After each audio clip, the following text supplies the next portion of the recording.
Sebanyak 431 calon jemaah haji Kabupaten Sukabumi, Kloter 40 Embarkasi Bekasi dominasi kaum perempuan, dilepas langsung oleh Wakil Bupati Sukabumi Ios Sumantri dilaksanakan di Asrama Haji Kecamatan Cikembar, Kabupaten Sukabumi, Jawa Barat pada Rabu 29 Mei 2024 sekitar pukul 15.00 waktu Indonesia Barat.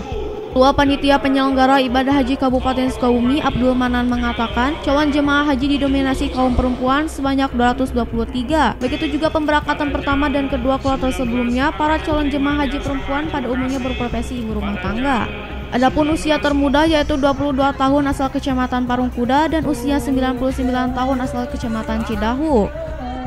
Untuk kloter 40 Pak, lansianya berapa persen Pak? Ini kurang lebih ada 20% lansia, jadi lebih banyak di bawah lansia. Jadi kepada para jemaah selalu menjaga kondisi kesehatan, untuk tetap selalu banyak minum air putih, jaga kesehatan. Isak tangis dan haru terlihat dari sejumlah keluarga yang melepaskan keberangkatan calon jemaah haji tersebut dan berharap kembali dengan keadaan selamat menjadi haji mabrur dan mabruroh. Dari Kecamatan Cikembar, Kabupaten Sukabumi, Iqbal Bakar, Tim Liputan GES TV melaporkan.